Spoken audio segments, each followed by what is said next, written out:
recording, everyone's on their best behavior. Well, not everyone. Okay guys, welcome to the class tonight. So we're going to be discussing basing. And particularly the thing I want to do is... yeah, I know. It seems a weird thing for me too. The thing I want to talk about basing wise is we're going to do a movement tray with some advanced basing to it. This works great for any kind of army game where you actually have movement trays with, or you're moving blocks of units with. I do like to just pop them up a little bit more because you do have a little bit more room to play with or integrate bases together with. So even if you have block units, you can actually lay all the bases together and try and plan some stuff out. Tonight what we're going to do is for the game Test of Honor, they have these kind of style movement trays. So what we're going to do tonight is I want to do, on the one pre-made one, we're going to do 2 water elements with like swampy kind of background to it, and that gives me a chance to do some reeds, some ferns, and even do a water pour. So the first step we're going to do tonight is get these ready. So the bases the best for these kind of water pours I find tend to be the bases that have a hollowed out bottom. So they're easy to cut up and to make spaces on the underside where we can do that pour at. What I do for the bottom is I take some plastic styrene or plastic sheeting and just cut that to fit the base itself. Next what I do is I drill out holes using a drill and make multiple holes into that base. Now it may seem easier if you have one giant hole to be made into it. However, I tend to find it much easier if I have a bunch of little ones made first. So either I can make one starter hole and then go for the bigger bit.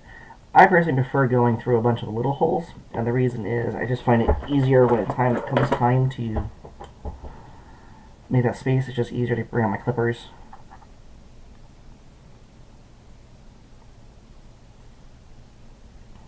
And just cut the space between them until I can get everything to pop out and loose. And then what I can do afterwards is I can come back with a scalpel blade, trim it, and file it out, and clean it up. So that's exactly what we're going to do here. And just get these guys ready tonight.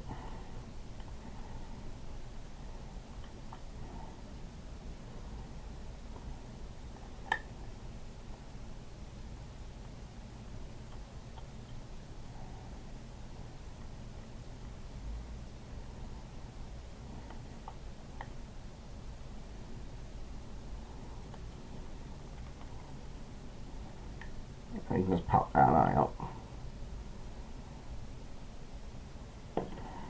You can save that for rubble, you can do that for other terrain pieces if you want to in the future.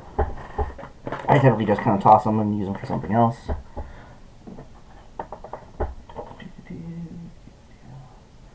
Okay.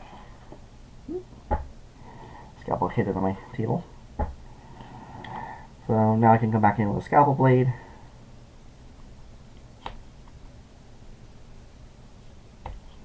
And just trim off any of the excesses.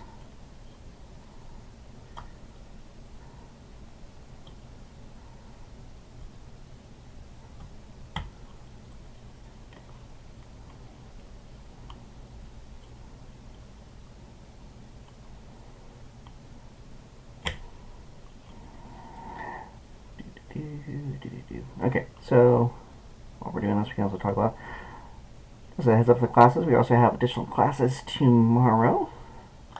Doesn't want to clip trim, basically. You can also come back with your clippers and do it too.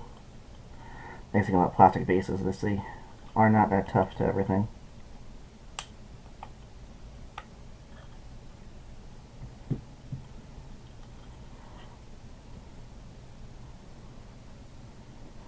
Clean up my mess. And at this phase, I would pick up some sanding twigs. And then I can trim out and clean up the inside edge of everything. If you have a Dremel with the right tip to it, that works out quite fine too. I didn't want to actually run a Dremel in front of the chat tonight. I thought my music would be bad.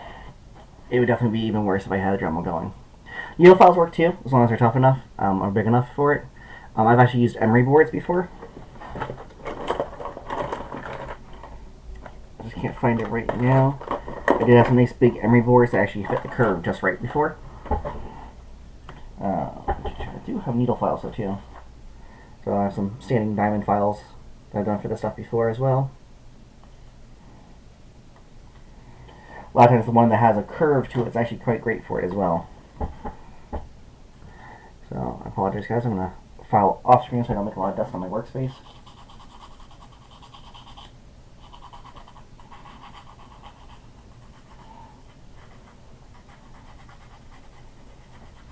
I hope that isn't too loud.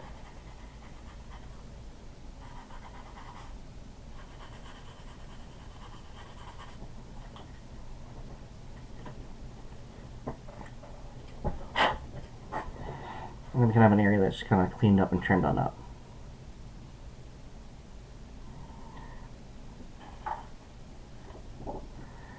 You can buy any, you grab any thickness of plastic card you feel comfortable with when this is a thin piece, because I find it easier for cutting.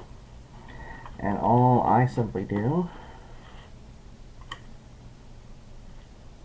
is with a pen or pencil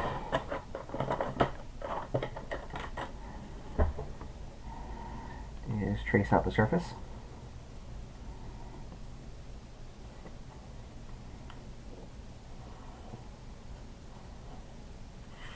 Yeah, I like to cut.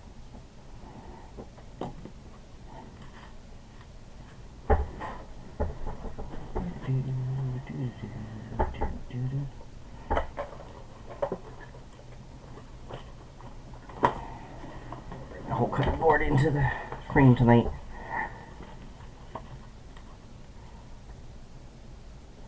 So from there, with the plastic card,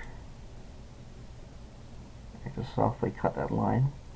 I'm not digging hard because this one's so thin.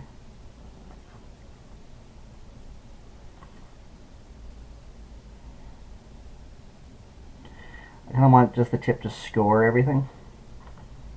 Because remember, we measured the outside edge, so we do have a little bit of playing and working with. And even if you have to kind of miss, you'd rather be on the outside than the inside. With a nice thin card like this, it's quite easy to actually just bend along your cut line and pop it loose.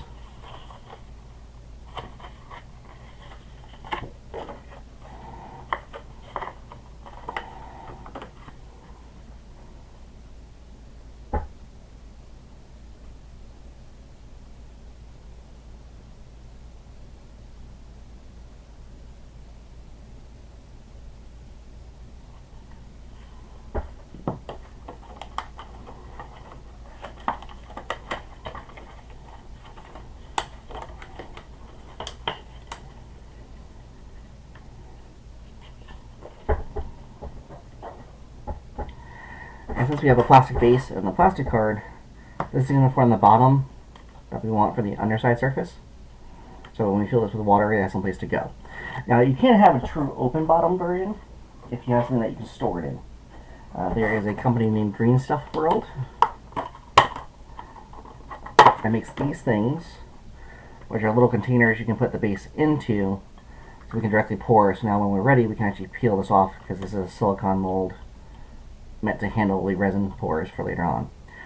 I'm not necessarily a fan of those for gaming and tabletop purposes because that usually means it's being shown through and you can see the bottom of them. Very neat for display pieces, but for tabletop gaming I tend to like having the bottom filled with dirt or basing material so it makes like a solid piece.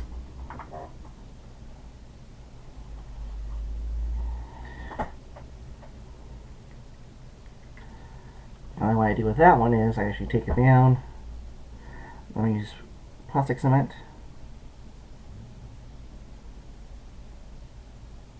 Because I do want a nice sturdy bottom. And I'm also going to come in along the inside edge of where the water effect is supposed to be at.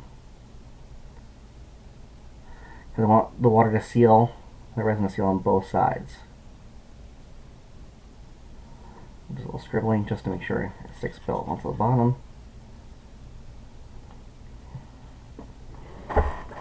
And a little will go a long way.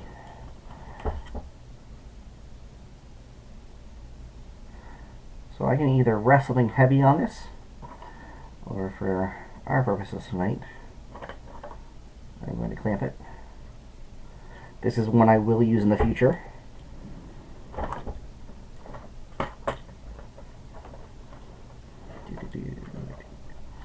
It is Model Master's liquid cement for plastic models.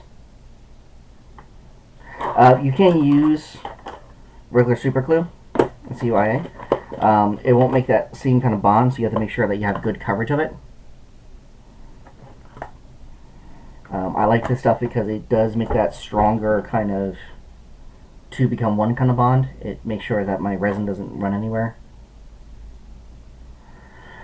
But if you don't have a plastic basing or a plastic bottom that you're using, then you're going to have to use CA glue for it.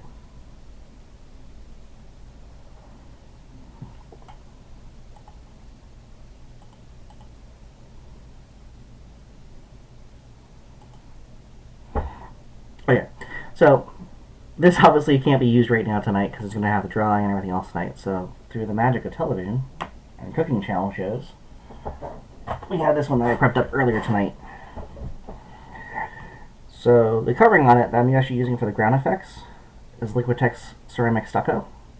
I like the grain size of it. It's a nice small tight grain, so it doesn't get out of size or scale too easily. You also can mix sands, dirt, rocks, and put different pieces into it, and it will hold fairly well, and it's very resilient for gaming purposes. What I also like to do is in the beading kits,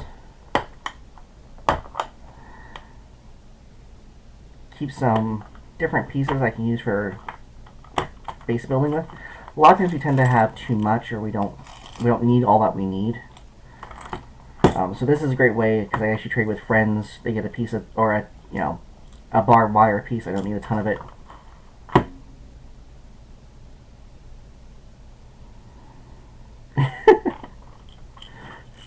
So I do trade out and use these different pieces and just put them into here.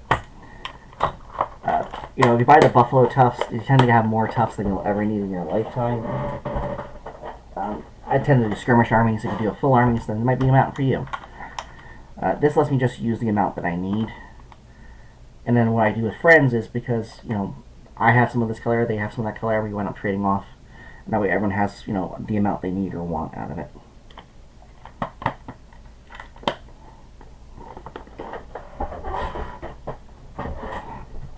Okay. So...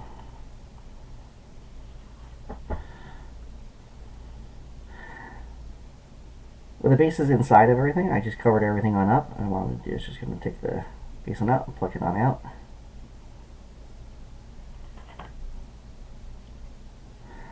And this is starting to dry. That's the reason why I want to get started, because hopefully we have enough time to be dry enough to paint it when we get to it tonight.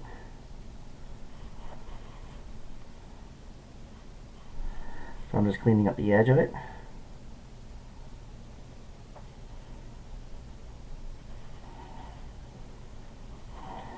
I'm just cleaning up the edge.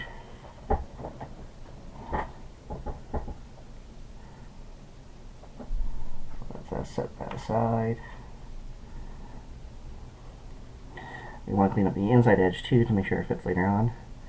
I just usually use a Q-tip.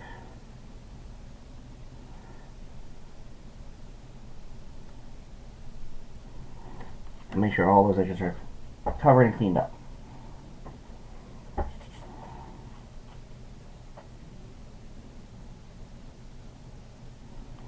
At this point in time I can add more, I can add less. So if you wipe some away when you went to grab the base, that's quite fine. We want to fill this in.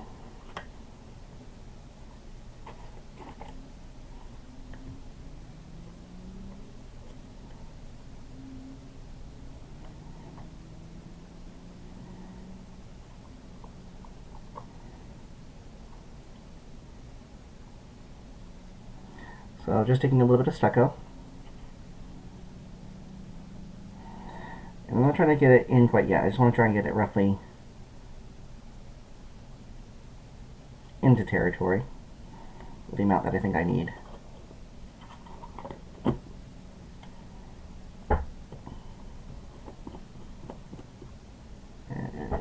sculpting tool go? There it is. I'm on the back of a brush, or sculpting tool, whatever you feel comfortable with. You just want to try and push it around. Pat it down. Making sure you're really focusing on the edges. Again, if the resin's going to leak, those are the edges we want, and better coverage there. It means we're getting less resin leaking.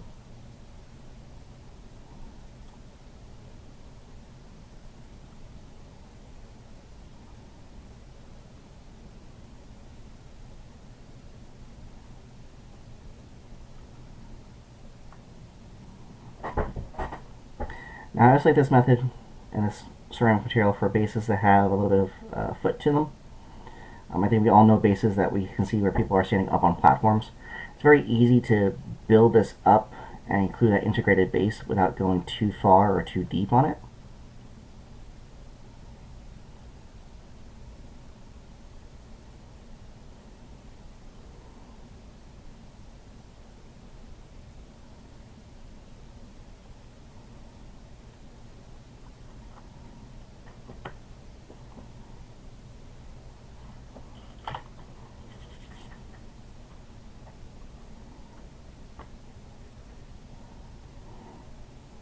So now we have the ceramic stuck on both of the areas where we plan to have our water effects.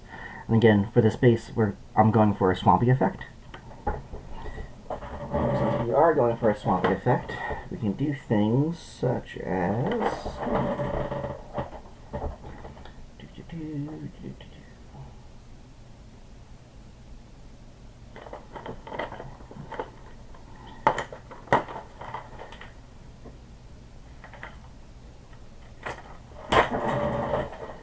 we can put forgotten logs into the marsh or into the base. That's a bit too big. Let's see if we have any line down that I like. Okay, nice one that's lying down. A little too big though. So let's nestle one of these guys back into the corner. These are Zero Weapon Miniatures resin pieces for it. They are sponsoring my classes this weekend. However, you also can use any twigs or sticks as long as they're appropriate sized.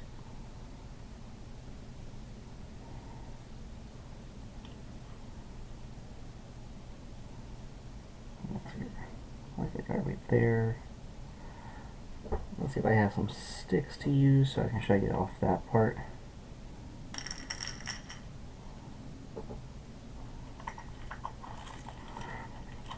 Actually, we'd definitely do one of these. So we are doing a battlefield, and the base on a battlefield. And it is a samurai.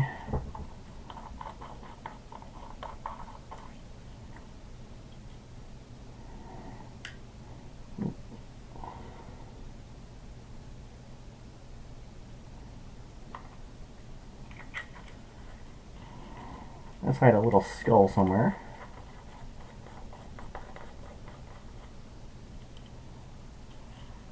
Always fun to put those little details into different positions and locations. So I can again just pick my tool. What do you think, guys? Should we have the regular skull side up, or should we have the cracked skull side facing up? And that's a little so hard to see. Should we have a cracked skull or regular skull?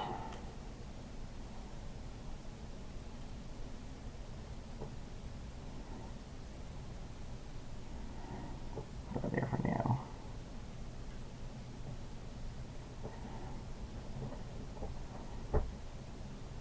We can do both. Can we grab another skull?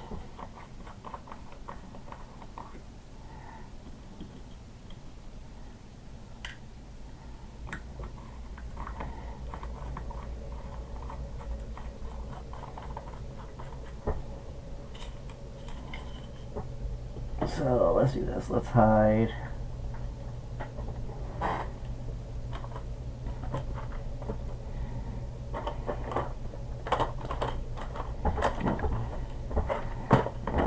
Get on my tweezers, but More skulls. So we can put one skull over here, and have the crack side showing. And let's go over here. I'll push them right into that stuff right there. Now it's starting to dry out a little bit, so I might have to give it a drop of glue to it.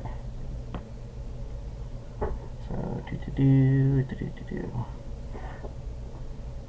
Now, if you use the ceramic stuff, it will react pretty quickly to super glue and CA glues. So don't pull at it. Make sure that stuff, everything's drying well first.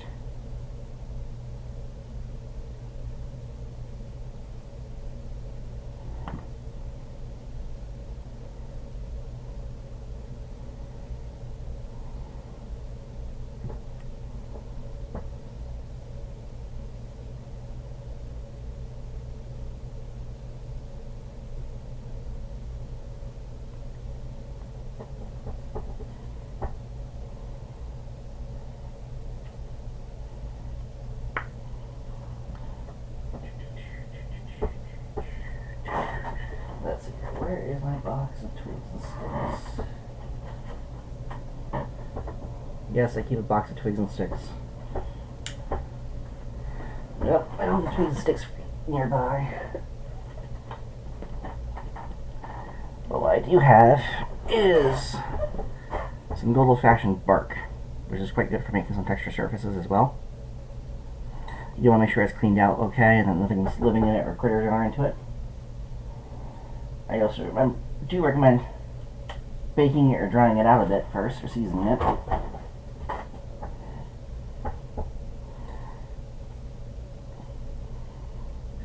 It does make for some good texture, and on its own, it makes for some pretty good rocks as well.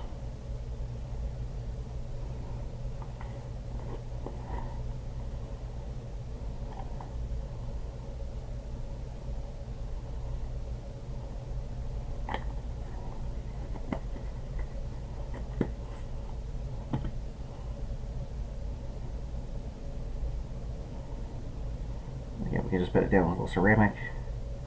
When it dries, it's going to hold it pretty darn good. Especially when we push it in and get it implanted pretty good. Don't be afraid to pull some over. One of the worst things you can see a lot of times is that we get stuff that's just stuck on things. There's nothing wrong with having some of the undersurface or the underdirt pushed over onto things. It helps to make it look more believable. It helps to make it look like it's more of a living environment.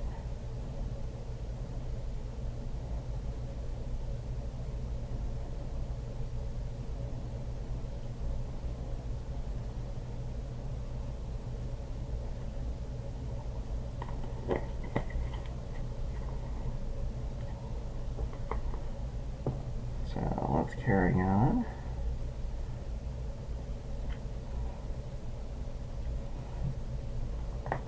Next thing we can just talk about is some plants and some plant life.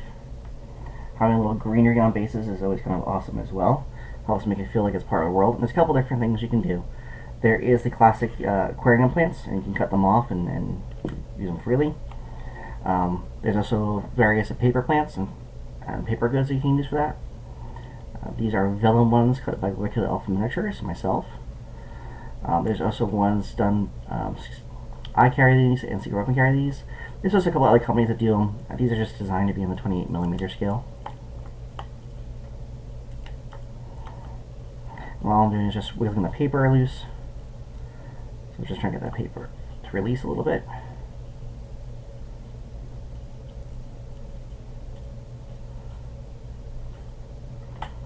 I'm going to use something to get underneath of it so I get my fingertips. Come on.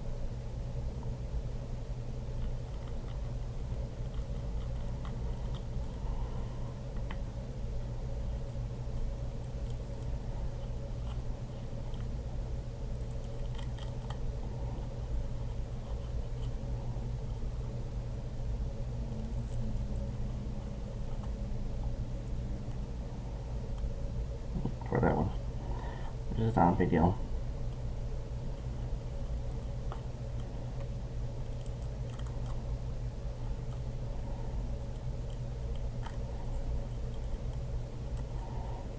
Sorry, I put that one out. I don't feel like fighting with that one for tonight. I'm just going to clip it on out. So what I can do from here is I can give these guys a little pinch.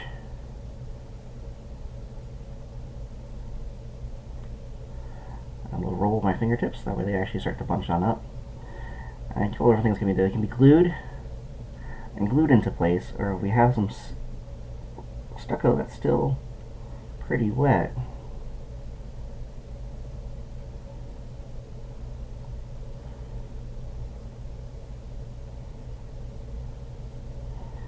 they can be pushed into that stucco.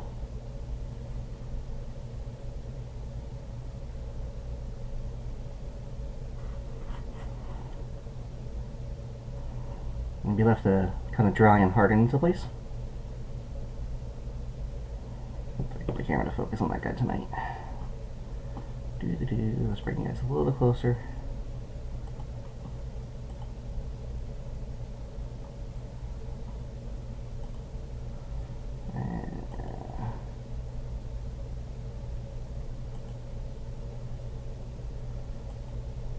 How's the focus on that?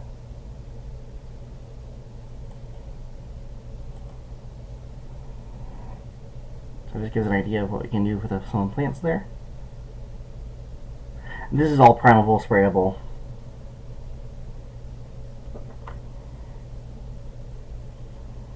So ferns are a good addition.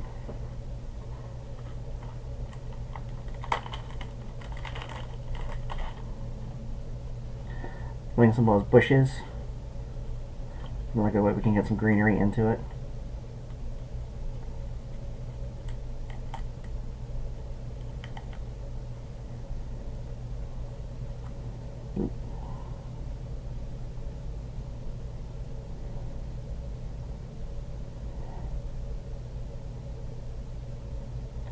Yeah, I saw thing we can do with these guys is just kind of give them a little squeeze, a little pinch, a little crush down.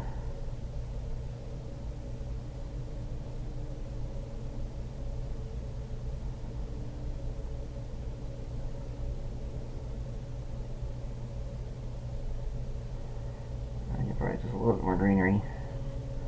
Sorry, we dropped the tools. Whole surface as well.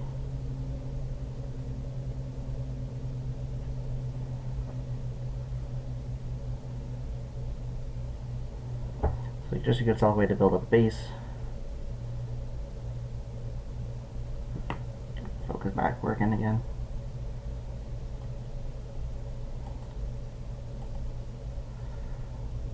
Okay guys, any questions so far about the different components that we've been adding in or pushing in?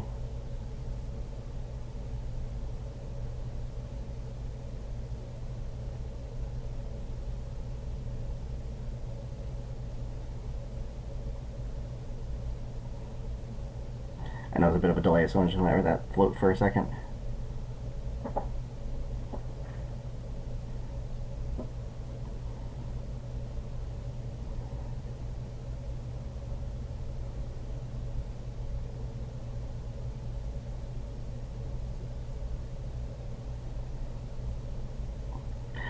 What floods itself? Okay.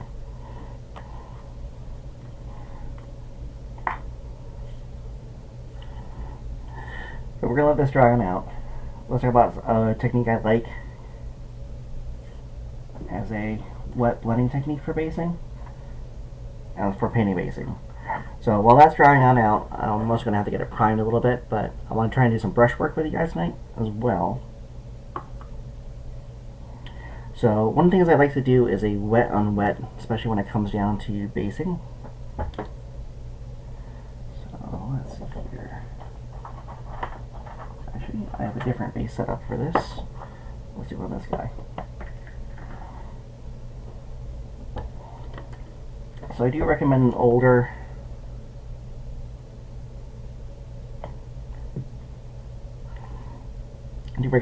base for this.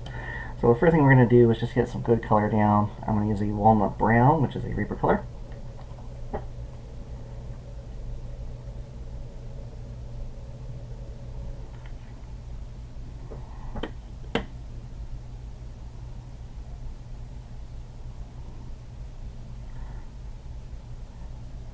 It might be a little tough to recast some of these. The pits and folds inside of them would be a little more tricky to get coverage on. You probably could get some of the elements in, or you can recast all the other surface texture stuff and then just decide to redo each of the hollow areas differently. So just a wet blend to some really wet dark brown paint.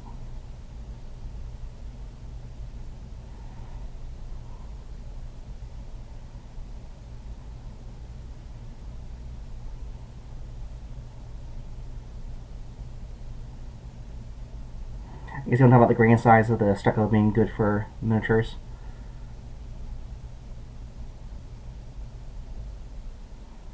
Remember, this is an artist quality stucco, so it's Liquitex. It's meant for canvas painting. However, a jar will last us forever because we're not covering a canvas with it. Now, one of the biggest things I see a lot of times is that everyone paints their base, they wash over it, they dry brush it, and they're done. The problem with that is, when we really look at dirt and dirt elements and portions of it, we have a lot of different colors, especially in the ground. So we can push some blending and add some more complexity to that earth. I need to use a different pin for that. I was going to push stucco into my paint.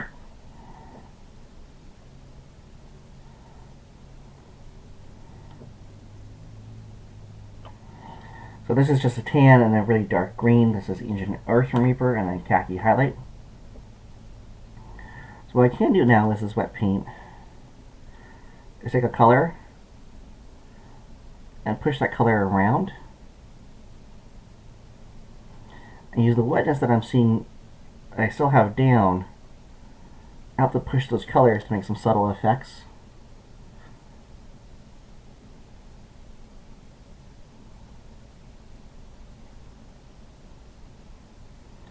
And what this is going to do is lend you more complexity. And what you can also do is start highlighting areas where the ground starts to come up a little bit more.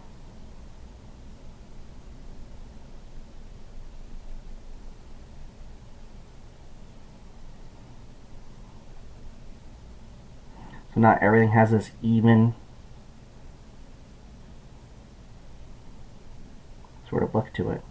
And you can grab colors, once I start getting close to each other, start pushing them back together. I'm sure a lot of people are, especially from the south, that's familiar with some of the red clays down there. So we can grab something like a leather or leather browns.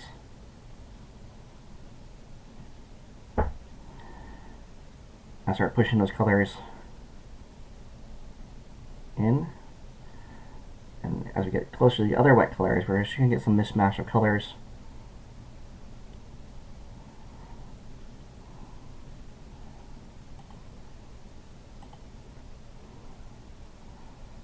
Let's see if focus a bit better. There we go. Some mishmash of colors.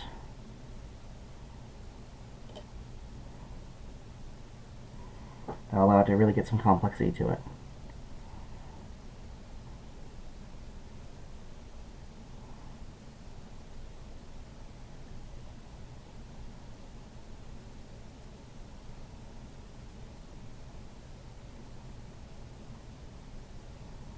Now this is on a flat base, but doesn't have any texturing to it. We go to something more extreme.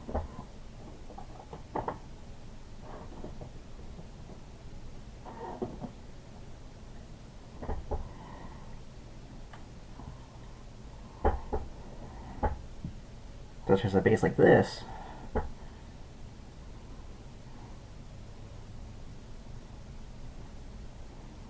Yeah, this is just bark that was pretty much glued to a base for another larger display basing class.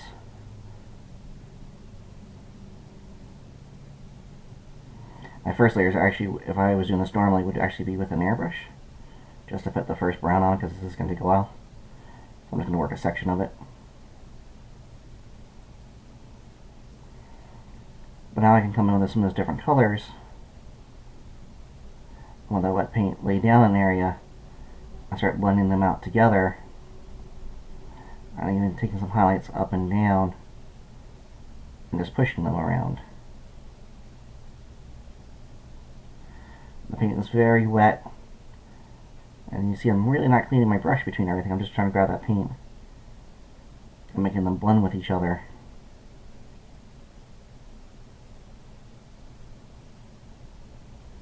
To get the effects that I want.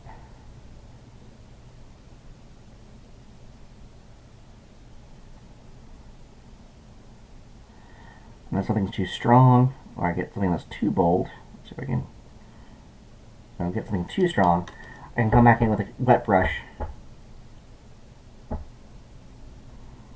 and just start to pull it out and tease it out further.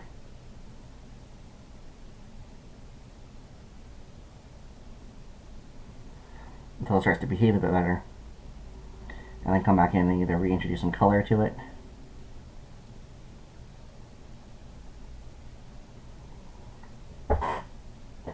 Just see if I have the base available I've been working on.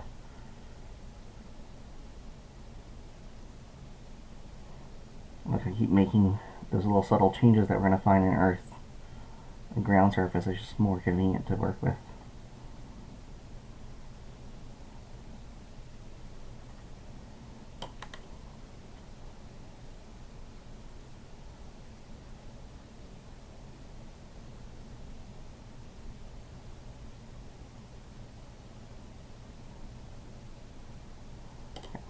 Any questions on the wet blending portion, or how we're going to get that wet blend to work?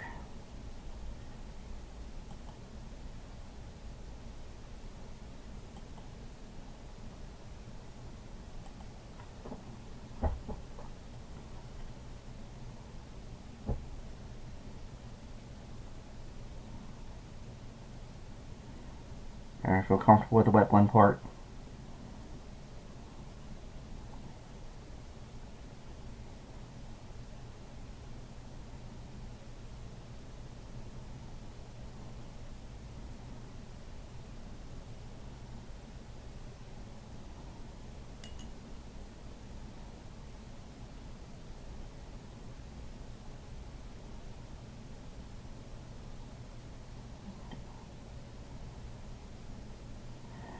So there's no immediate questions. What I'm actually going to do is I like to get to the part where I can show you guys the... Yeah. So I want to get to the point tonight where we can actually do some of the water effects into here. So what I'm going to do is I'm going to run the outside of this room real quick, give a quick prime to this guy, and we can get them painted on up so that way we can actually get the resin poured tonight. Because for the most part, it feels like the stucco is dry enough. It does dry fairly quickly, so I will be right back.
I clicked the unmute button, I swear to God I did. So, I really don't even care that the primer is still wet. Thank you. I'm just going to go through. I'm going to do a lot of wet blending anyway. So the primer is just there to help provide some sticks to the model.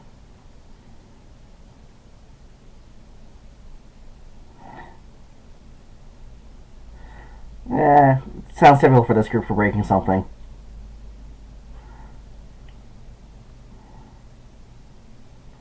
Let's get the other well as well.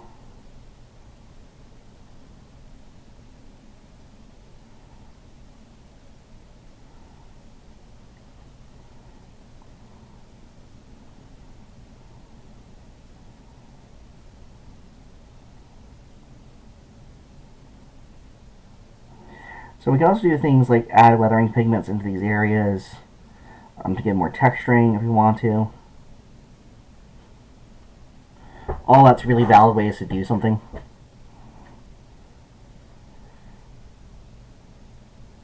So picking up some extra color and just blending on in. Letting these surfaces do what they're comfortable with.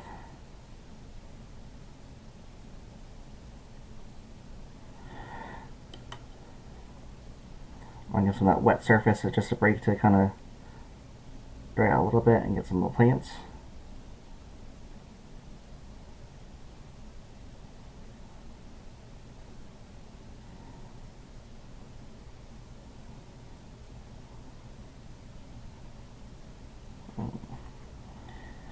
Let things dry out a little bit more.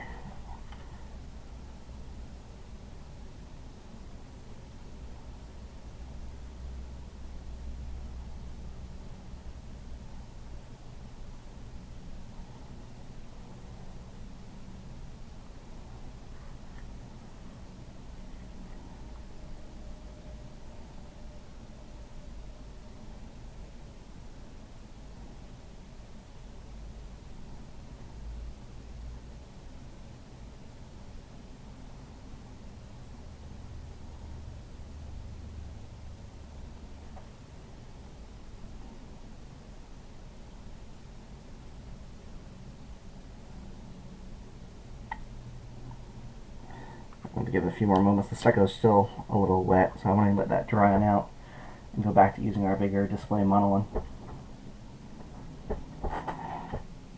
I'm going to paint the plants.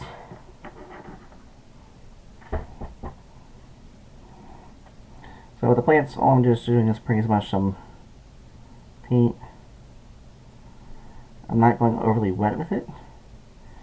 Any of the paper plants you're going to purchase are going to curl up if you go super wet with it. You want just enough to get some good coverage onto it.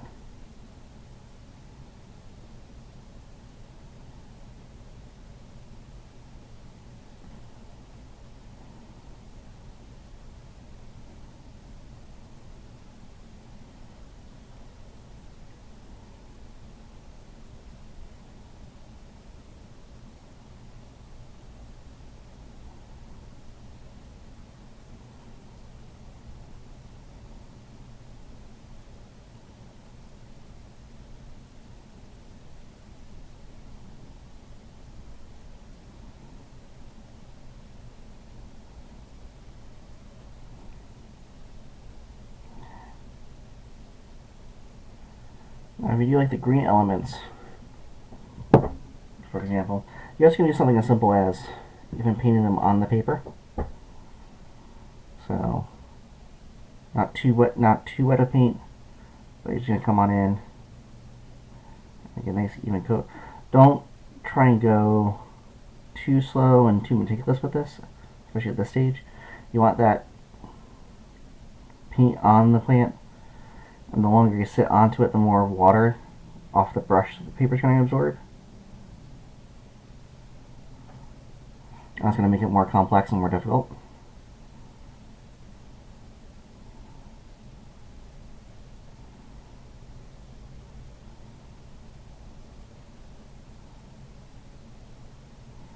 And then what you can do, to make it a little lighter,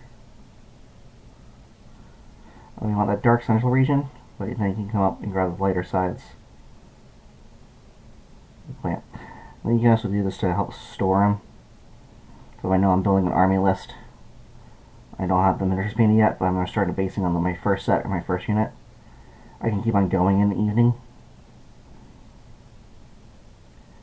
I have a couple plants ready to go in my colors that I want them in.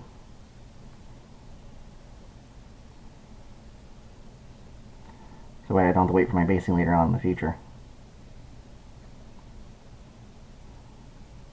I'm just doing it nice and quick, nice and fast. I'm not being super technical with it. I just want to get the areas where the light's going to hit and just try to make them stand out appropriately.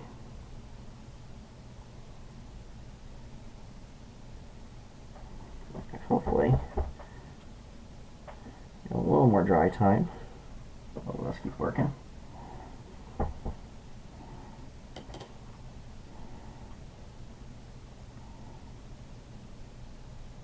There we go.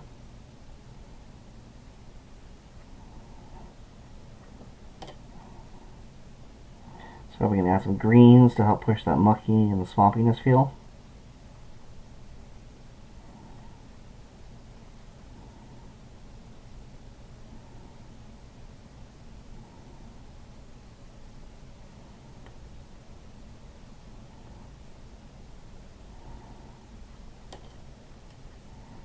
The areas around here as well.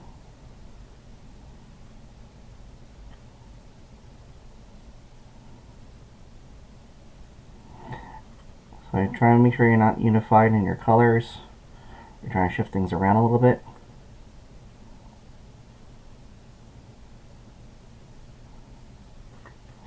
It can be messy in this phase right now. And when it comes to later on, specifically, get a little more clean with everything. So we got our tree over here. Let's go ahead and get that tree a little more into that brown color.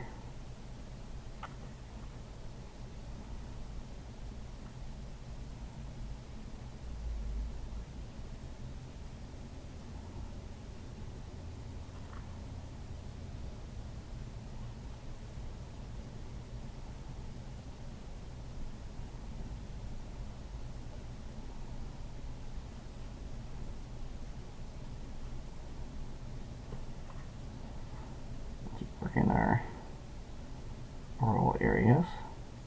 That way when we're ready, we can get the water effects in. You saw the skulls in there. Okay, that skull. Get them roughened in.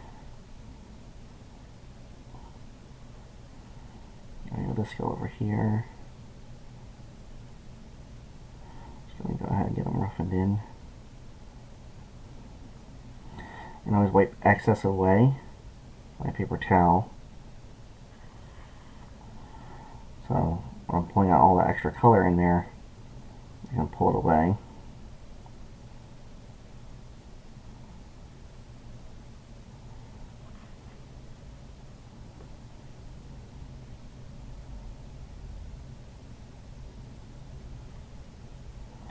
I prefer these guys looking old and abandoned and super swampy.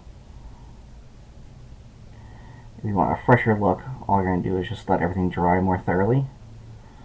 Just spend more time specifically blending up and pushing around.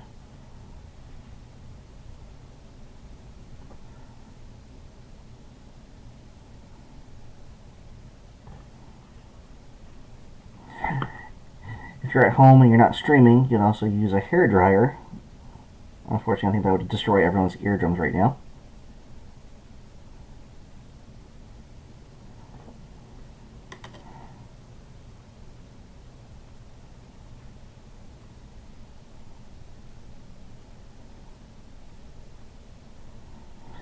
Hi, Rhonda. Everyone say hello to Bird with a Brush. He's actually one of our other instructors.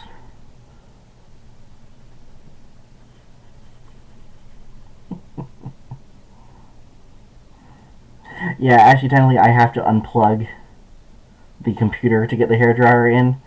So unless we really want a dead stream. Hi, Dragon Eye.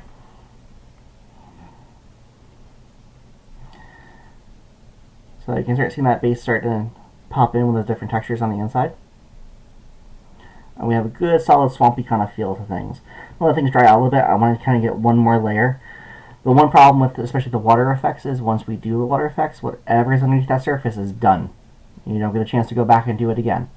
So let's give it a little dry time. So while I'm actually giving that little bit of dry time, I'm also going to push Rana's class, because Burrow the Brush. You have a class tomorrow. What time and what class is it again? Because you don't know my schedule, I can kind of forget your schedule as well.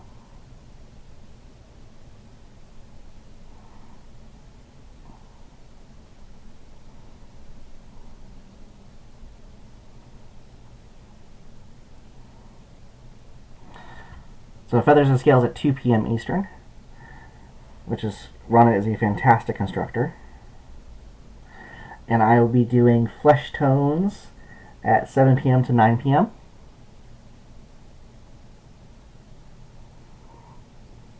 I would hope you hit more than one feather in that time frame.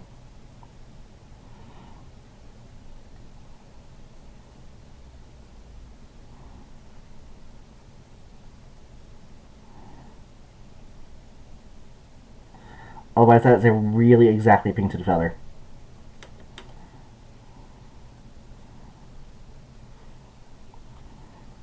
It's really starting to dry out over here, so I'm actually going to come back through. I'm still using the same color. It's just a matter of all that other color before was a little more dirty, a little more wet. So it blended up a bit more.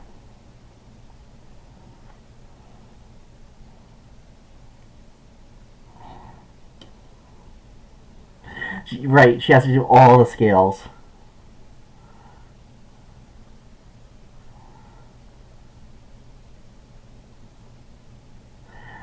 So I do enjoy these different like peekaboo elements in my bases.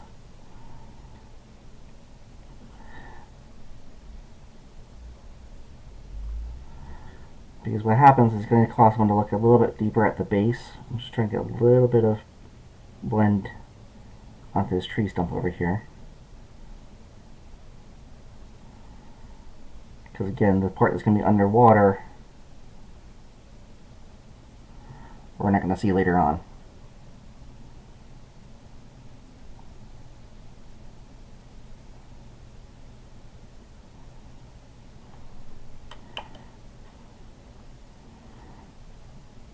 And you see when I use this technique, I'm using a lot of the side of my brush as well. And then pushing around the wet paint with the tip where I want it to go to.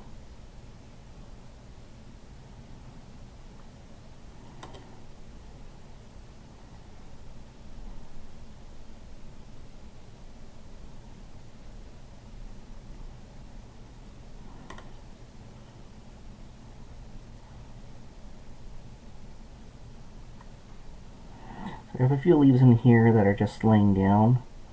So let me make sure they're standing out just a bit better once the resin goes on top of them. So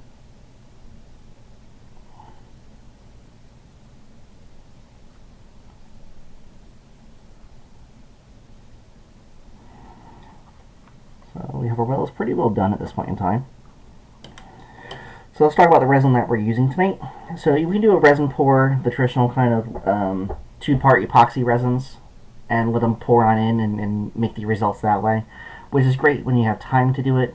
Fortunately, when we're doing a lot of basing for armies and display things or skirmish games and we want to try that extra little pop to things, I tend to prefer a different product with it, which is more like the jeweler's resin instant set stuff. It's usually UV resin that's cured with a black light. So Green Stuff World does make a set of it. I do like their stuff and they make excellent products. This is the one time I'm going to give them a hard time though. Because you can buy it off jeweler's resins for a much larger weight and larger scale of that.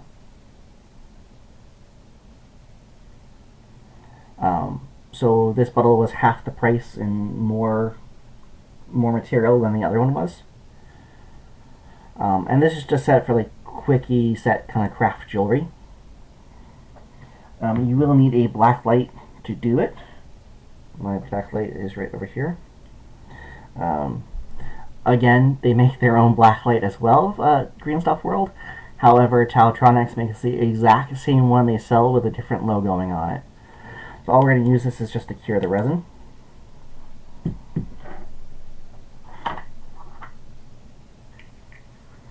So the process is pretty easy for this stuff. I'm going to use a plastic cup just to show it the first time. And I'm going to use the Green Stuff World stuff just because I'm trying to finish up the bottle.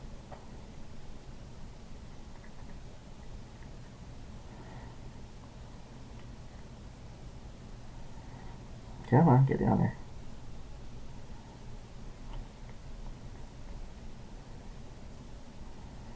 Or I might have finished the bottle off already.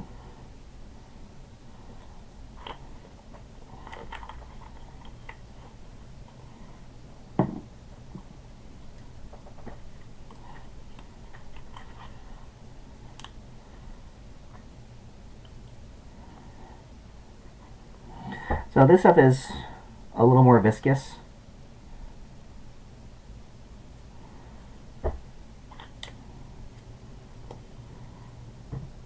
And it is a pretty strong exothermic reaction, so things you need to keep aware of.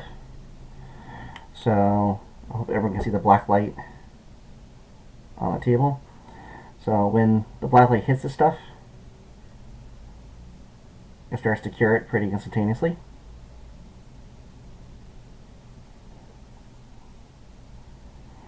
And it does have an odor, I'm not going to lie. And it's getting awfully hot. So if I go to the bottom of the cup right now, it is pretty well cooked.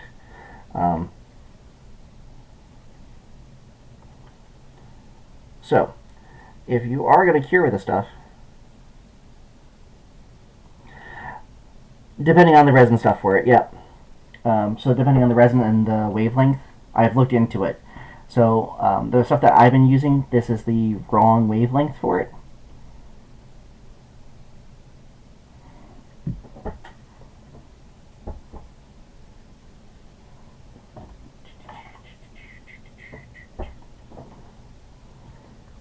There is my other cups. Oh my goodness, I need more cups.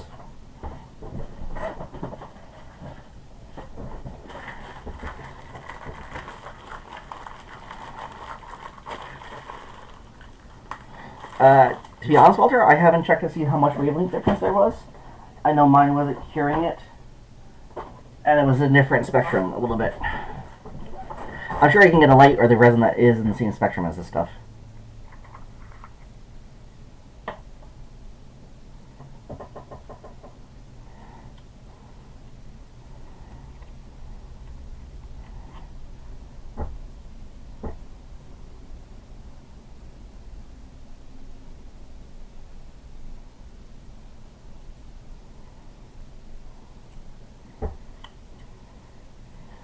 So we can even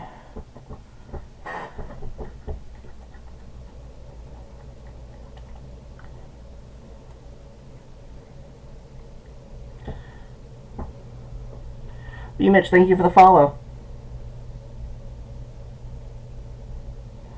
And thank you for making sure that works for me. That's the first time that's actually popped up correctly. Thank you.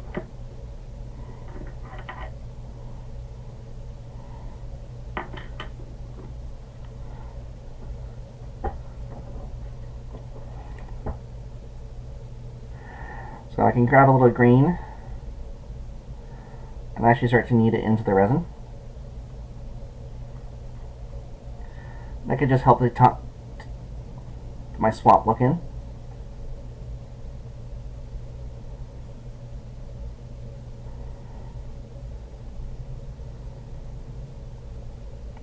I do recommend going slower than I first started that one, so I'm going to grab a little bit more. I got a little too enthusiastic about it and put too much air bubble into my work.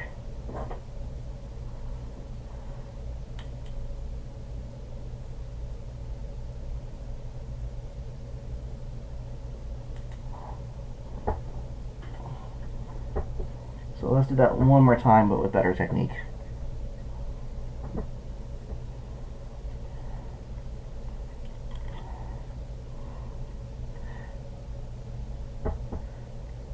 Rhonda's going to make so much more water effects now.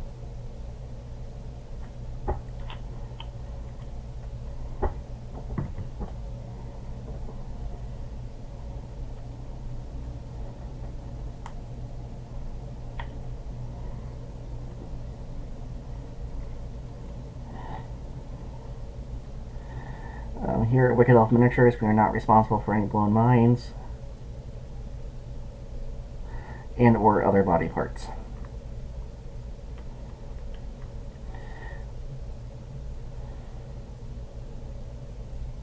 So coming back in, I'm just going to mix a little slower this time, just to not introduce too much air to the mix like I did last time, unfortunately.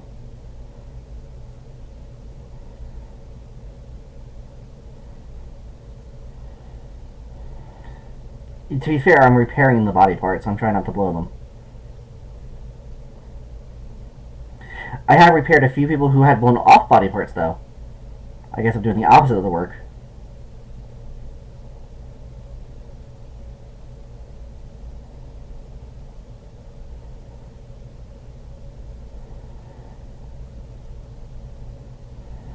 And we can add more if we want a little more tint to it.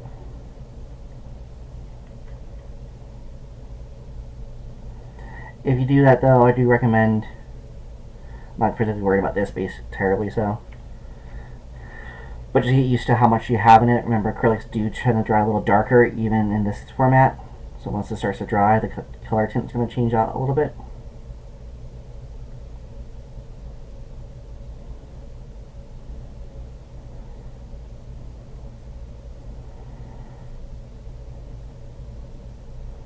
If you lose transparency and it's not quite right, go ahead and add more resin to it, which I think I might do.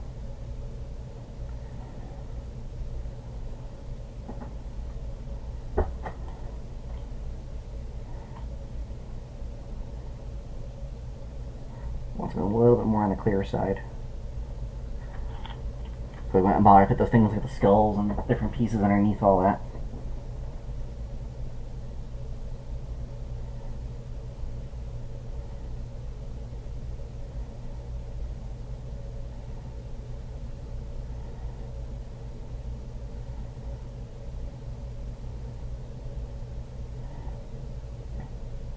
Now we also do this as a multi-pour too.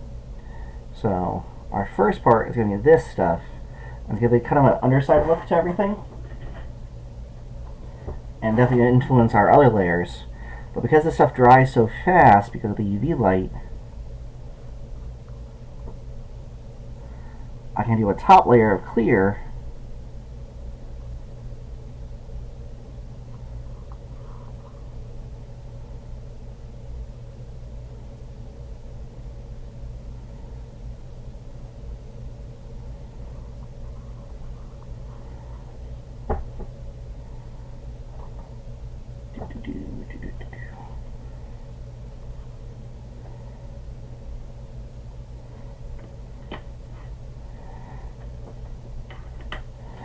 I do like a pokey tool now. These are T-pins, essentially. I'm just going to help to push that resin into all the areas I need to. Now, nice and gentle, nice and careful. You don't want to introduce a lot of air and other elements to it.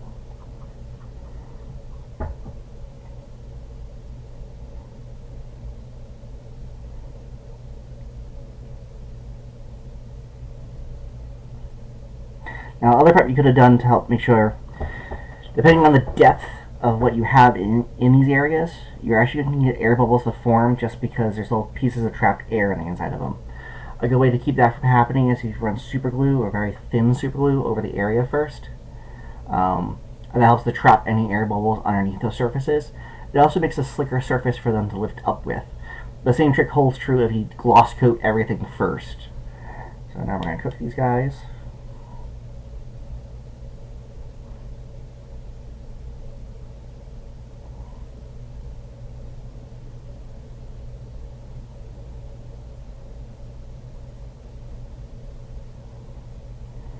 Now, I'm really confident in how I built this one. I had all day to do it, and I wanted to make sure it was right for the stream. If you do not feel you have the same kind of confidence, do it on the back of a plastic container, so you have a reserve well in case you do have a spill where it spills out into other surfaces. If you do not think your plastic card is thick enough, or the surfaces you can do handle heat, do it on a surface where you don't mind if it spills on out, but you know it can handle the heat.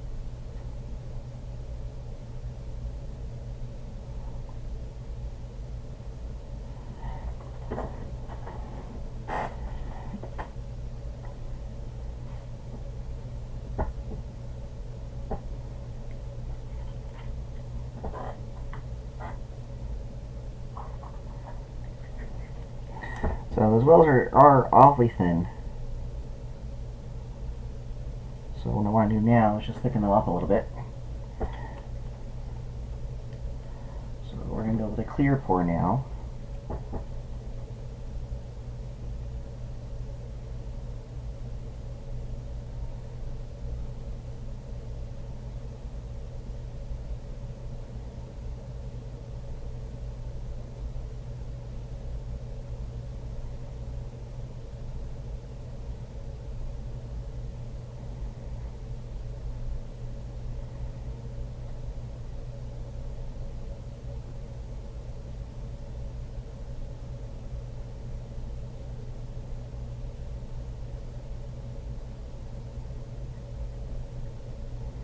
The reason why I'm doing it in the medicine cup first and then pouring on over, it's just a little easier to control and funnel out where all that resin is going to go to than from that big old spout that it has.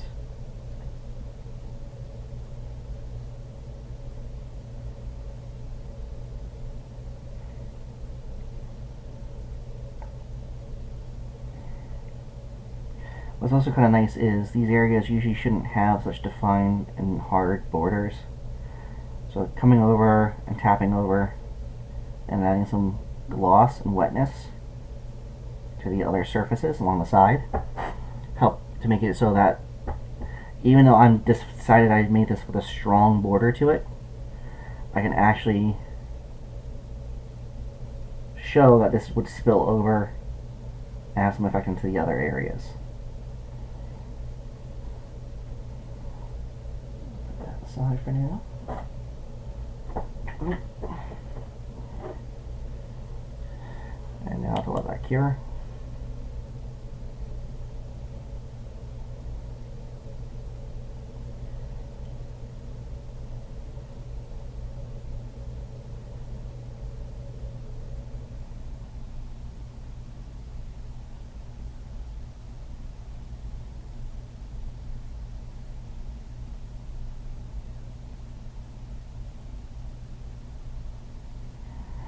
Depending how much of it, you sometimes get a little bit of a oomph of a little bit of smoke. Well, just don't panic when you see that happen.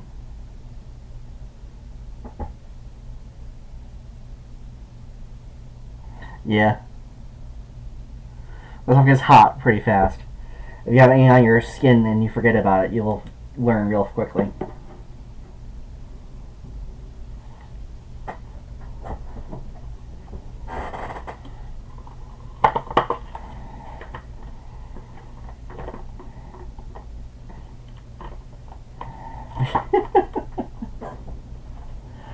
We have a small tradition amongst friends that you really haven't been in the hobby long enough until you've zip kicked yourself by accident.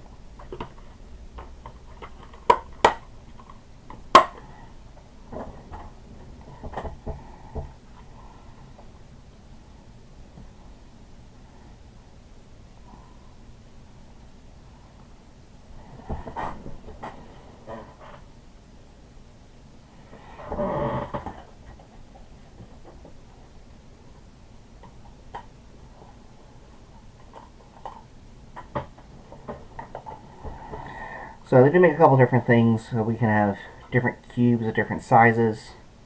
These are all meant for like making jewelry and such like that. But again, I can lay out a couple bases in here, have everything painted on up. Pour my water pour, cure everything, and then pop them on out.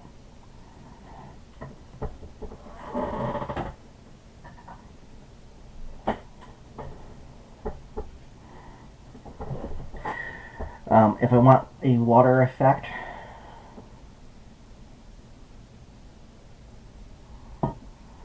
such as, let's get this guy out of the way for now, a puddle or such. Again, these are great stuff to do it with. We're using an addition of a pipette. So behind his feet, there's a little bit of a sewer grate or a drain. Hopefully I can tilt it far enough that we can see it.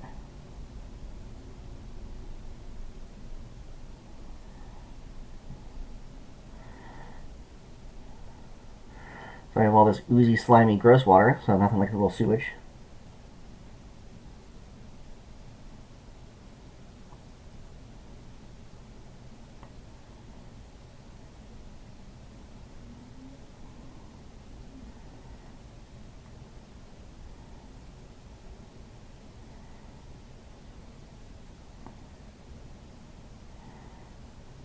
No, don't do that here. I wonder if I'll just go there, but... So I'm just going to try and get a little run.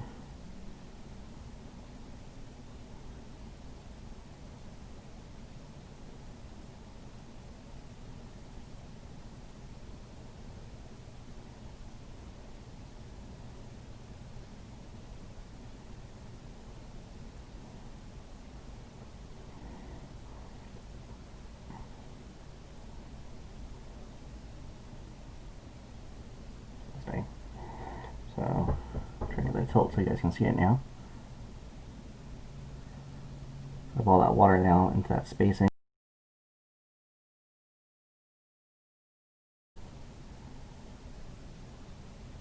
And I still can do things such as, let's see here. We're gonna add, appropriately enough, some sea rub and sewer water.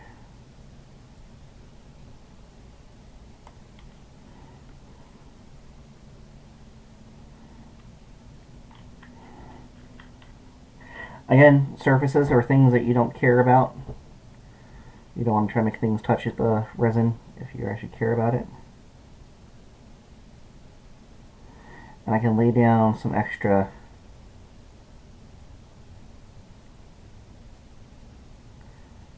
color in the surface.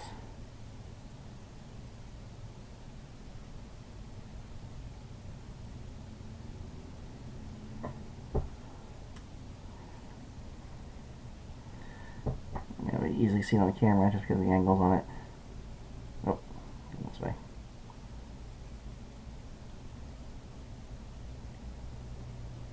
Make it so it runs too far. Oh, there you don't do it. So basically what I'm trying to do is just add some extra colors and some extra layers to it. Let's give an extra depth to it. So you can actually legitimately paint into your resin.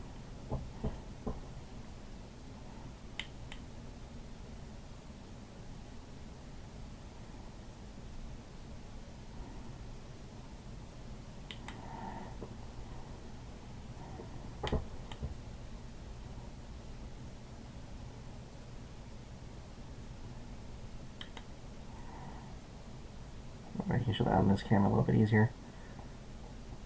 Nope. Worth a try.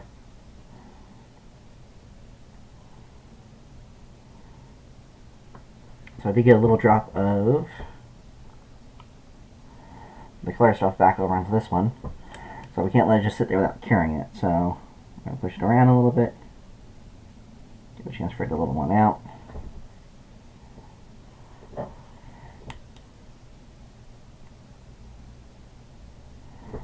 And go and give it a quick cure.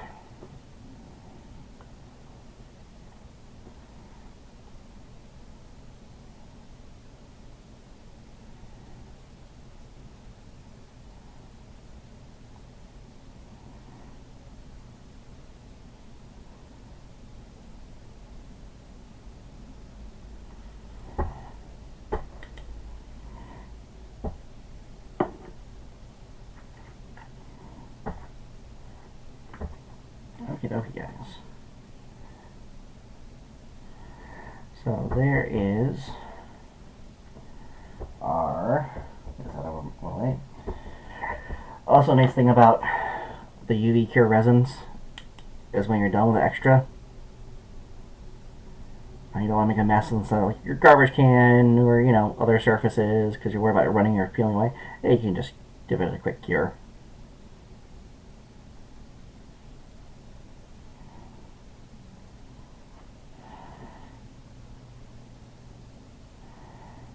Does a pretty good job for that.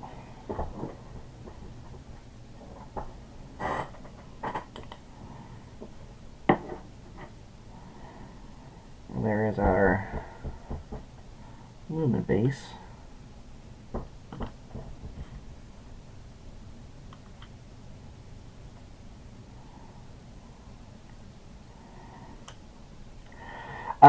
So this stuff, yes. You also can pour and make water splashes out of it pretty good. You risk contaminating it, so I recommend being very careful with it. So now for something like my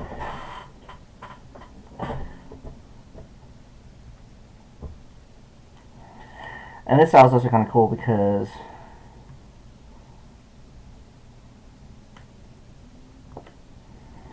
with my test of honor list, I can actually start switching bases in and out. I can give them different environments, different feels to everything. I can go real big and bushy with a lot of the bases, or a lot of ferns in the background, and give a different feel and sculpt to different portions of it.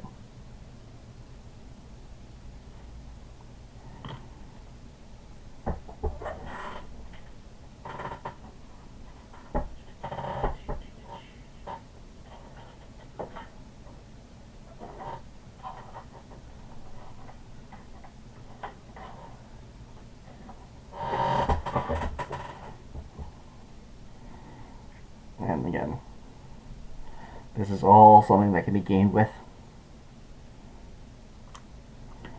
This isn't just something that's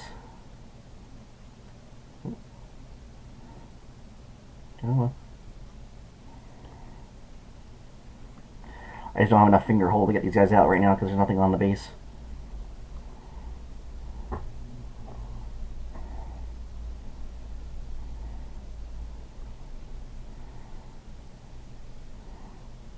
So it's like playable quality. You don't tilt things too far. And I can put the leaves in the surface of the water and dry it even more. We can have things float on top of it. We can put lily pads on top of it. I do like the idea of having the leaves falling onto the water's edge and carrying on out. So we do have a couple different things we can do with the basing for that and just make something more impressive than just a standard movement tray. Let's put that to the side for now. To answer what Walt's talking about, grab another medicine cup.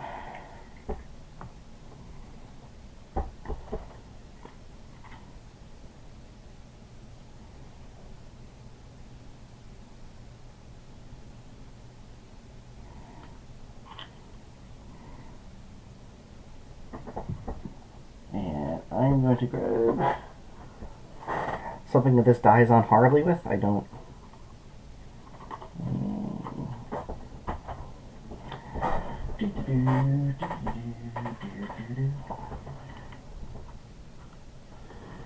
I won't be too regretful about losing.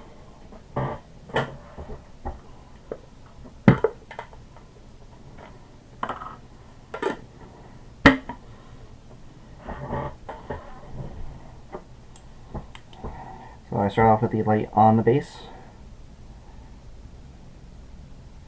And I'm going to pour onto the base at the same time. I'm making sure that the resin's out of the light. Oh, there wasn't enough out of light on that one.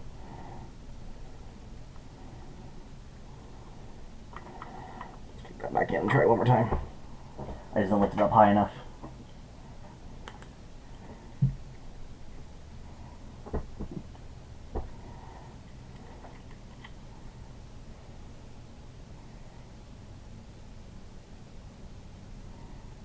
Yep.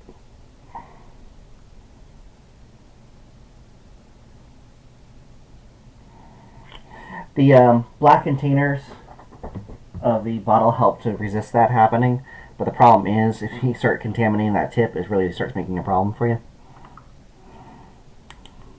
Get the light a little closer.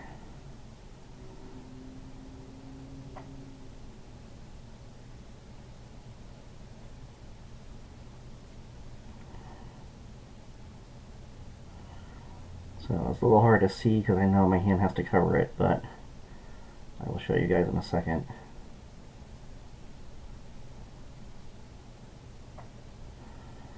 So things like ice columns,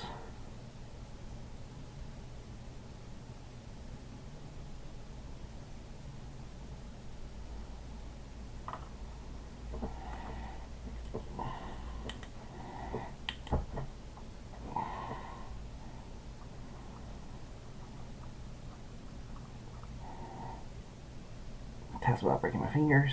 Yep.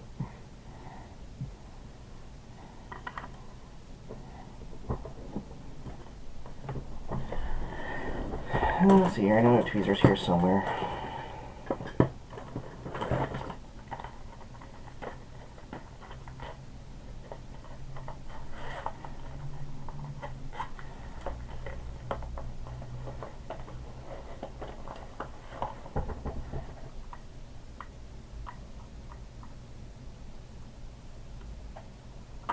Yep. Of course.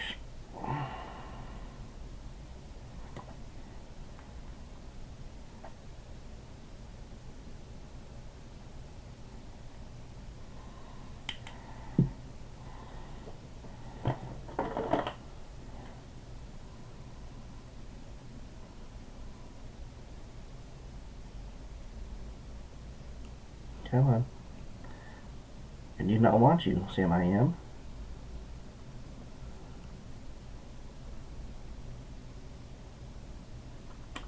There we go.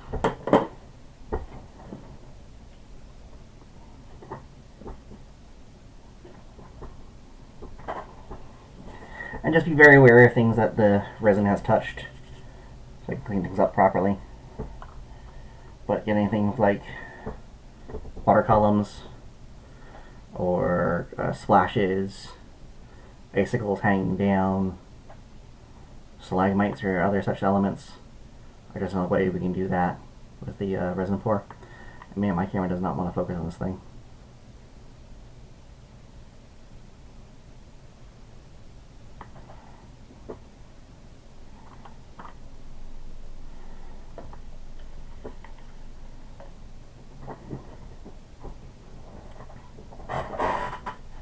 This is off here.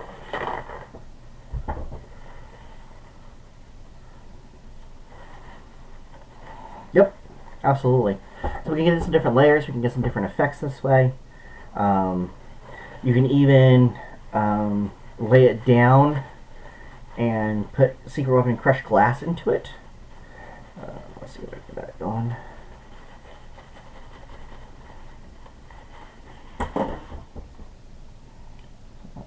And all that stuff is dead.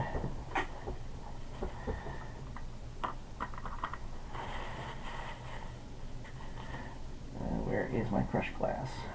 Actually, no, I'm just going to demonstrate it because I don't want to put the mask on. So using crushed glass is dangerous. I do recommend that you have good proper glove protection and eye protection. I also recommend a mask as well. A, because I'm partially horrified I'm going to sneeze one of these days. And B, this stuff is hell on lungs if you do get it into your lungs.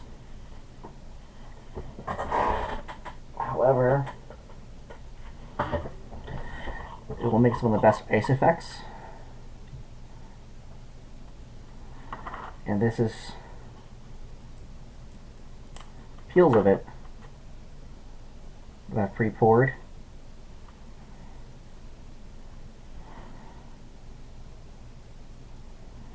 Pre-poured, laid them down flat, dusted them with the glass effect, and then peeling up. So things like ice on sidewalks. Small pieces of it can actually look like shattered glass if you want like broken glass in a Jeep or a building. So you can use the elements of that or break it apart and then glue the sides of the windows together so you can make shattered glass into that one for basing. Or if you want a window broken on the base itself. They're curled up right now because they've been heated. So all I need to do is actually take a hair dryer or some warm water and I can actually get these guys to lay flat and straight. Just seeing a little curl built right now. But again, this is something I can make beforehand and store out for the list of an army.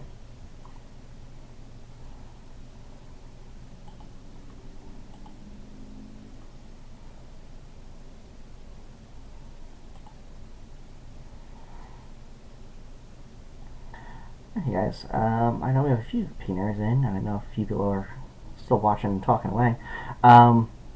Any questions? Anything you want me to cover? Anything you'd like to see additional?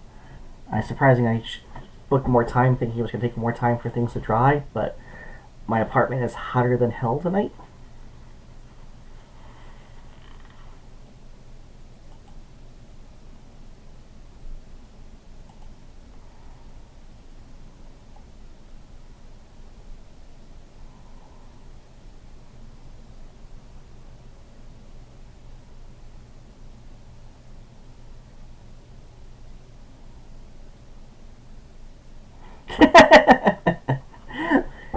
Rhonda, I'm very happy I was able to teach you something.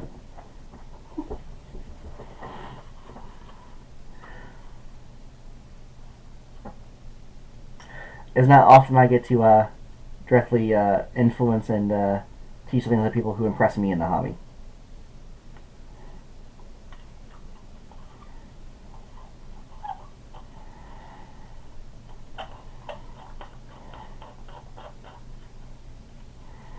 Yeah, next time we have a physical con, yes please, sir.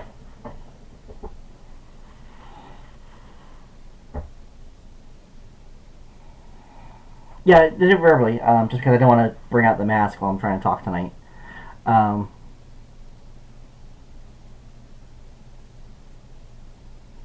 So let's do Dragons first.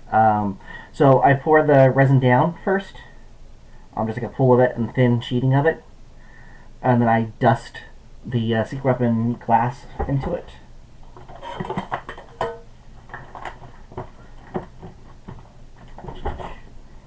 So secret weapon crushed glass. And then I let it cure on up. You can either use the crushed glass with that, or you can actually use still water effects if you have more time for it to dry out appropriately.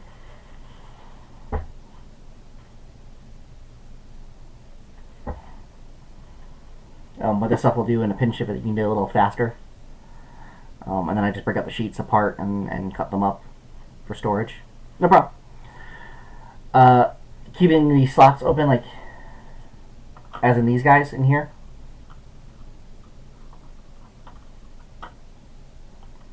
Is that what you mean, Watchmaster? Meister?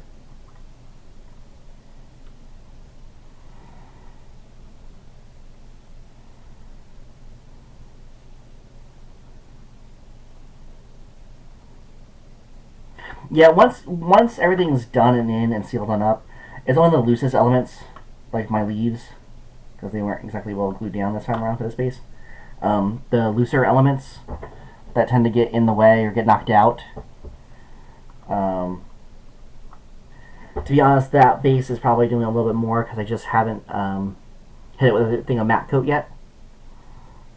Once the matte coat spray hits it, I have far less problems of things not being able to fit into it. And once I have miniatures in that I can actually easily get my hands on, so I don't have to try and, grab a flat surface to a flat surface. It's very easy to move things around and keep them for game playing purposes.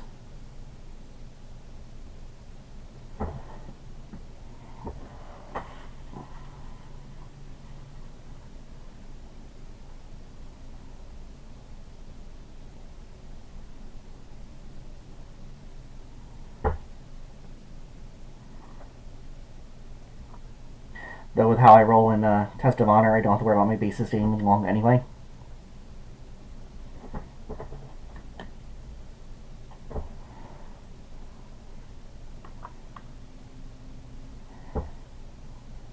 My poor Ashigaru have short life expectancies. I do recommend, if you're doing this kind of stuff and painting this kind of stuff, it's a good place for your older brushes to retire into as they start losing quality. Just because if you do get a piece of resin onto it, it's not the worst thing in the world. If you get some glue onto it, or a hair gets stuck in something, it's not the worst thing in the world. It's also a good place to get a little creative about what you can do with stuff.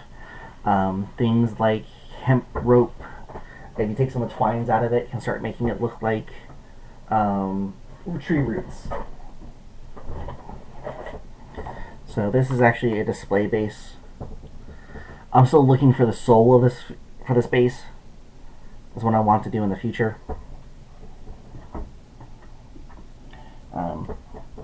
But you can see all the same painting elements I just talked about coming into it. So it's painted the exact same way I've talked about it before, and this is just tree bark up here, painted to look like the stone portion of it. There's still stucco down into here to make the dirt and the dirt elements in the bottom portion of things. These are hemp strands pulled off of a string, a twine I should say. Other different like bark and root elements added to it to make some more of the like fungal infections of the tree you're into here. These are actually tobacco leaves, ground tobacco for self-making your own cigarettes. I grab out the larger portions of it to help make that, fungi infection.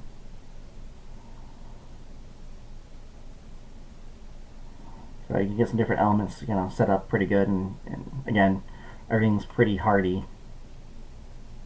as long as everything's well sealed. But it's the exact same techniques I use for a display base as I'm doing for a smaller base. I'm just doing it a little looser, a little faster, just a slight bit sloppier. Again, because it's being looked at from a distance versus being right in your face.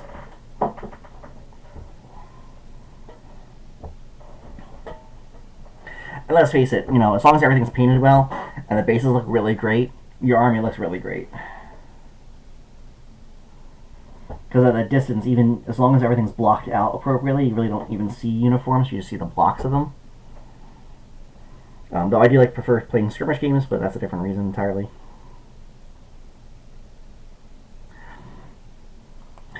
If I was to want something where it was half the base was showing,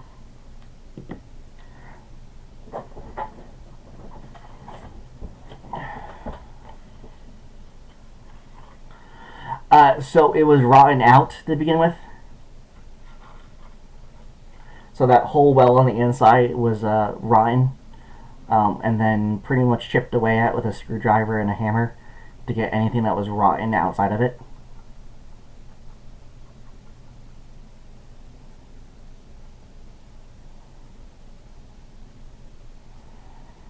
My stepfather does a lot of woodworking, so we actually heated it up to make sure we took any of the moisture out of it, so I wouldn't continue doing that.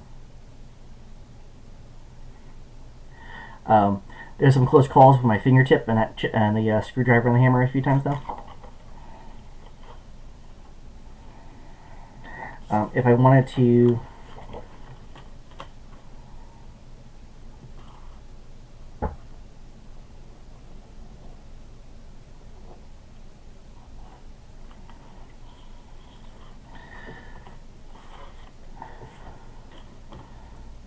make a base that had an open section for water or the resin effects,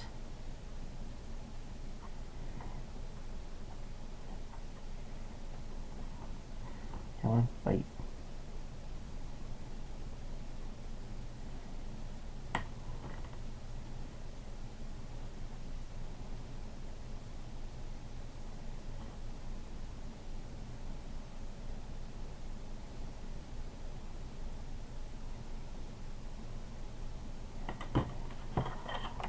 Perfect in this case.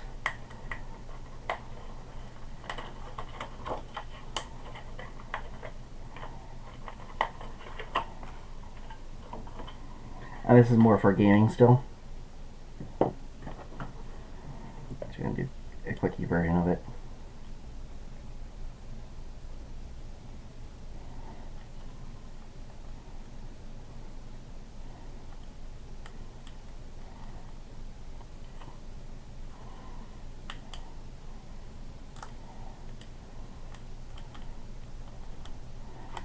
I would cut it like nicer if I needed to, but I would still have that end bottom plate.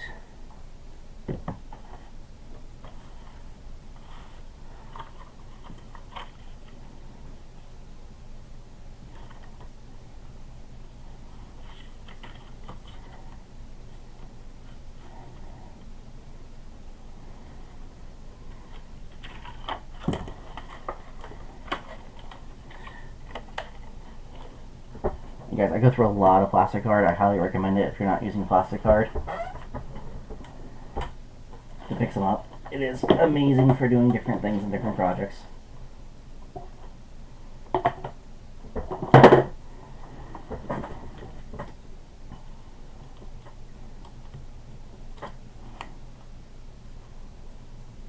So I would glue that down. I'd also not let it warp out as much as I did. But again, quickie demo version.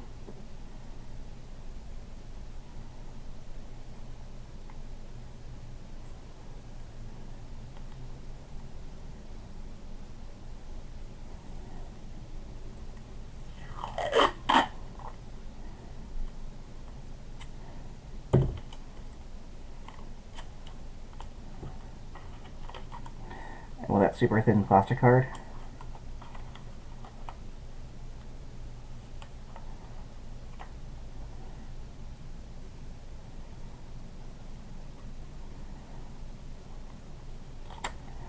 tape it to the base, and then find out how far I need to arc it around appropriately.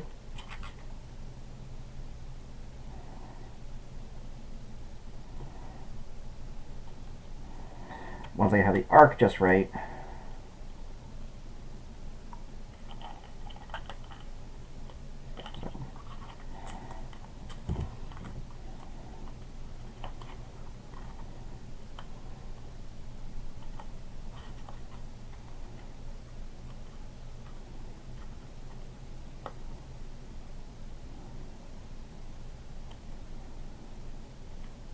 again, this would be glue, so I wouldn't have to use this piece of tape over here, but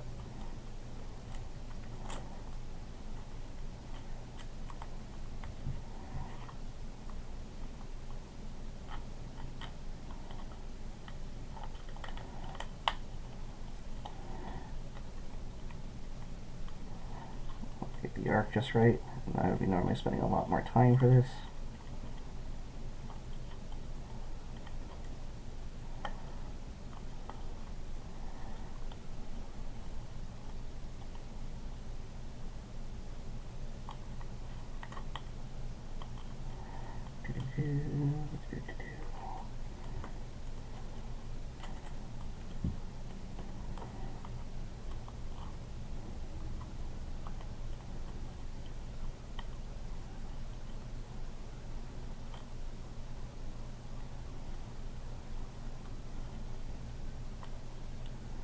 Come on.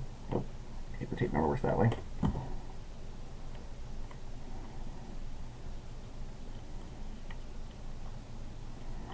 once I get the arc,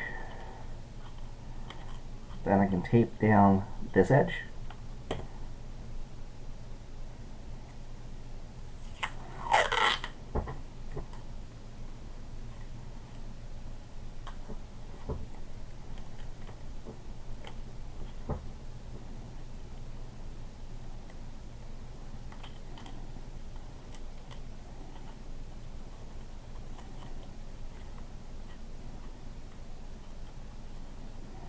Again, I'm doing this for a display purpose, or even my army. I'm spending a lot more time doing it than this quickie display.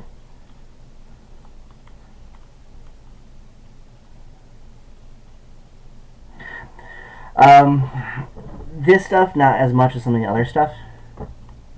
I've noticed it just has a different tack to it, and I don't like the feel of what I'm carving at it. I'm not sure, I did a giant water pour of it when I did I got an example for you guys.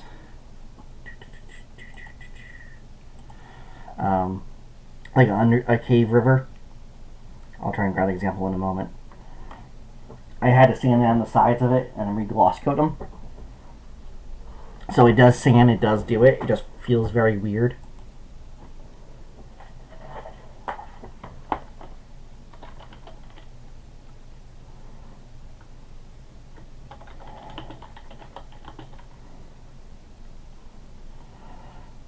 So I'm just pulling up a picture from my blog real fast.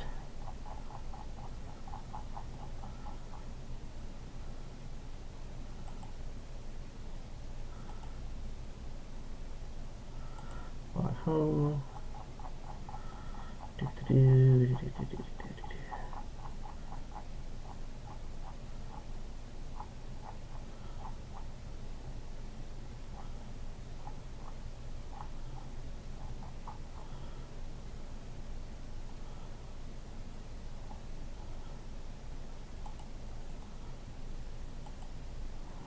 Save image as. Let's find streaming stuff. Yes. Save. Streaming stuff. So add source. Sorry guys.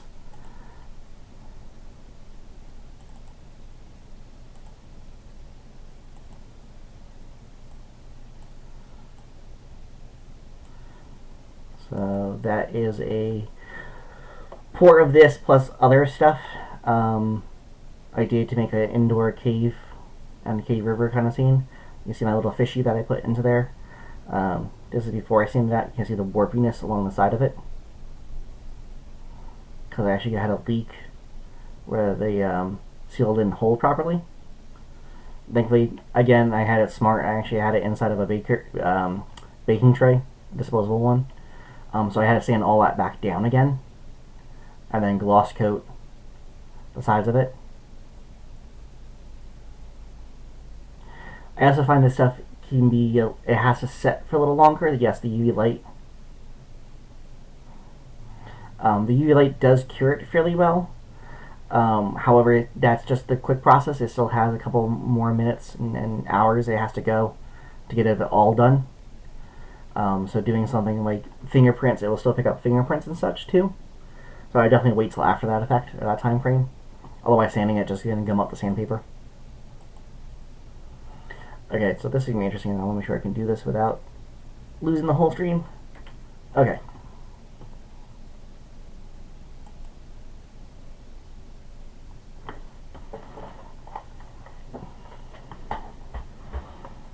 Yeah, if it was perfectly hard and did everything the first time around, this would be like the miracle stuff.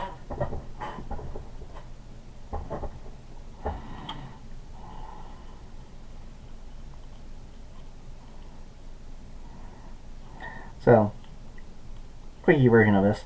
But what I can do then is I can actually put my basting material up along that edge.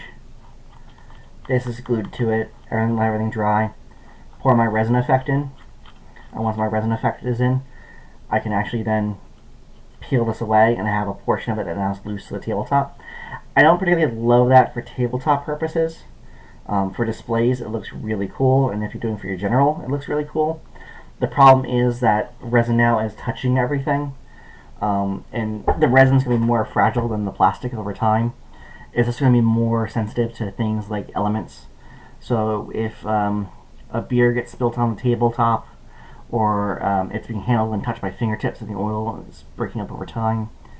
I actually had a necklace made out of the same stuff over time, and just exposure to moisture in the shower over a course of 2 years. Took my necklace off, put it on the bathroom on the sink, took my shower, popped it back on, but the steam was enough over time to cause cracking into the surface of it for the resin. So just less stuff that's touching the resin. I think it's better overall.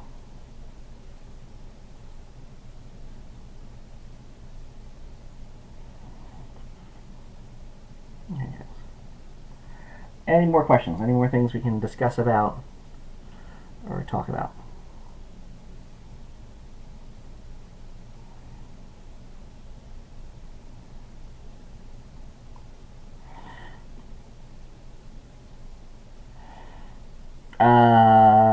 Ask your parents.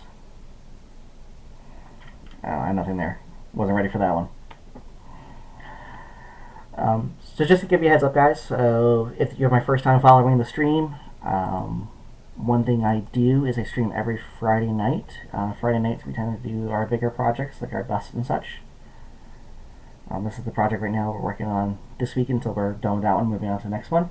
What we do every Sunday, though, is during midday is our skirmish Sundays. We're doing a skirmish game. Right now it's Malifaux. So we're building on that piece. And we're going to trade out different games and lists and systems over time. So if you're not following, I'd greatly appreciate the follow. If you are following, thank you for the follow. Tomorrow night's class is going to be skin tones. I will be using both 28mm, and I will be also using a large scale face. I promise you I'll have them primed up before the stream, besides me experimenting with colors. For the stream on tomorrow, it's 7 to 9, this is the skin tones class. Rhonda, who's Bert with a brush, is doing her feathers and scales. And that's going to be 2 p.m. Eastern on her Twitch stream, which, let me see, pull that up for everybody. Of course, Rhonda happens to have it available for herself.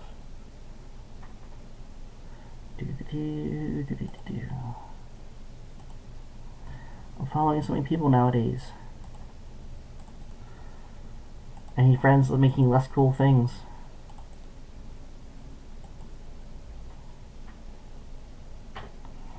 And that is Rhonda's stream. We also have Jim Waffle, who is also participating with us. He's not doing...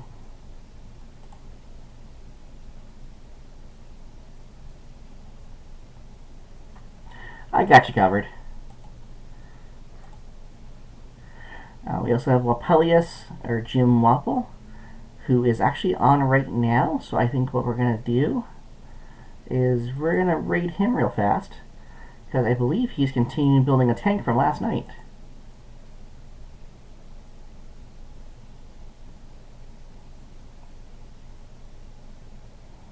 That's okay. So I just got that stuff myself. So I just made I forget what it's called now. I think Fellowship or whatever it is. Streaming tools. Nope, that's not what I want. Stream manager. Got the wrong section. I just finally got to the point where I can have channel points. Affiliate. So I just finally reached the point where I have an affiliate myself.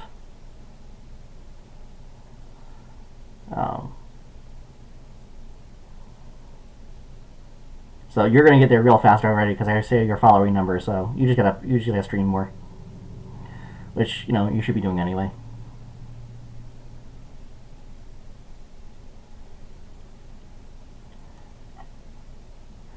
Okay, guys. So let's do this. So there's no objections. I think we're gonna raid Mr. Waffle and see what he's doing with his tanks for his group tonight.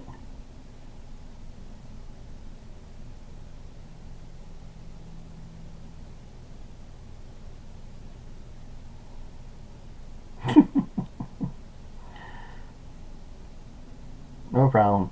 So guys, I'm on the Discord channel for Cyber Wars. I'm pretty much continuing this weekend. So if you need to mug me, I have my little area. So please feel free to ask. If you have pictures or you want to ask questions or show off all the paintwork you want reviewed, more than happy to see it. Okay, let's go ahead and set up the raid. Pelias. And let's go ahead and start the raid. Hey, Walt.